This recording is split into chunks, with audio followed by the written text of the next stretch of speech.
Harka fuunee akkam jirtu kabajamtoonni fi hordoftoonni Arat Kiiloo Deeyil bakkuma jirtanitti nageenyi rabbii isiniif haa ta'u isiniin jecha qophii ija kaameraa Arat Kiiloo Deeyilirraa isiniif darbu qabannee dhufnee jirra.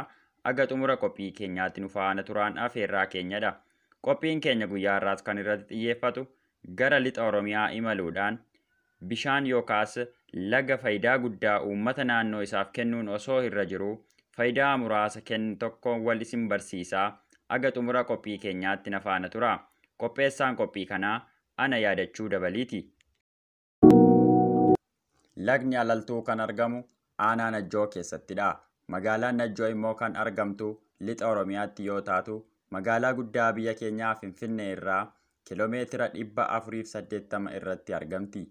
Aanaan Najjoo qabeenya uumaan ganama badhaase keessaa tokko laga Alaltuu jedhamuun beekamudha.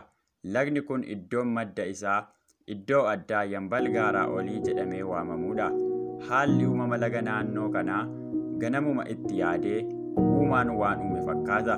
Sababni isaa lagni kun gaafuma uumaan uume namoota naannoo kanaa akka fayyadu ajaji uumaa tokkicha biraa waan itti kennames ni fakkaata. Kana duwwaa osoo hin taane haalli teessuma lafa naannoo lagni kun itti argamullee miidhagina laga kanaaf ga'ee olaanaa ni qaba.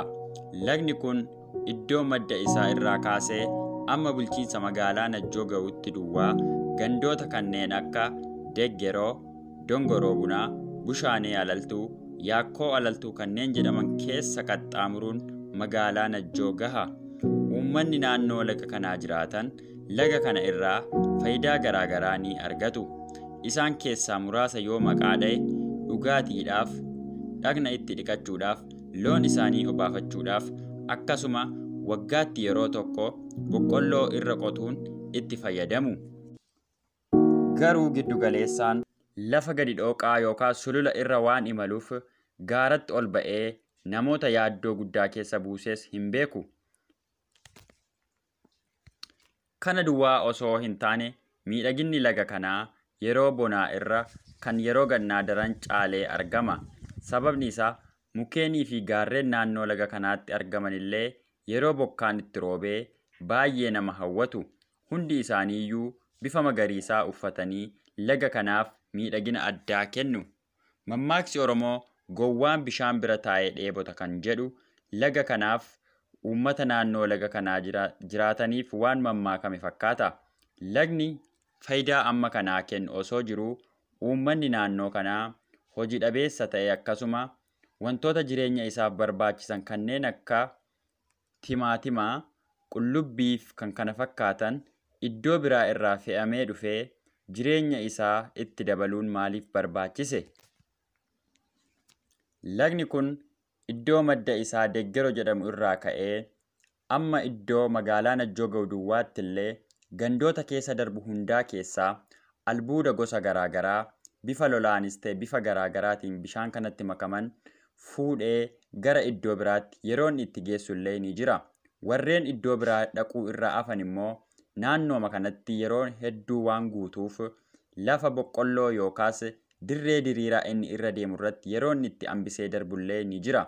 Kun immoo wantoota amman maqaa dha'e kanneen akka qaariyaa, timaatimaa fi qullubbii adiif diimaa oomishuudhaaf faayidaa addaa ni kenna ture.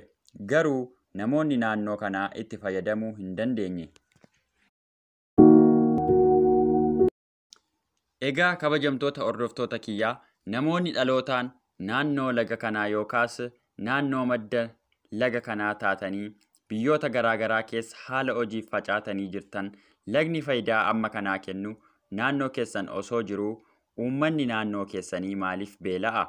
Akkasuma lagni kunillee faayidaa amma kanaa kennuun osoo irra jiru maaliif faayidaa osoo hin kennin darba? Namoonni laga kana irratti hojii amma maqaa dha'ame kana hojjechuuf fedha qabdan waldaanis ta'e nama dhuunfaatiin qaama dhimmi isaa ilaallatu waliin mari'achuudhaan laga kana yoo misoomsitan faayidaa inni kennuun irra jiru yoo akka inni kennu gootan kan jedhu dhaamsa qophii kanaati. Qophii kana qopheessee kan isiniif dhiyeesse an yaadachuu dabaliiti. Torbee qophii biraatiin hamma wal arginutti iddoo gaarii turaan afeerraa kiyyadha. Dhuma irratti chaanaalii 4 kiiloo deel subscribe gochuudhaan akkasuma mallattoo bilbilaa bukkee kee jirtu cuqaasuudhaan qophii nuti guyyaa guyyaan gallakkifnu akka dhaggeeffattan gamanumaan isin afeera. Feesbuukii keenyas like gochuu hin dagatinaa. Baay'ee galatoomaa, horaa deebanaa.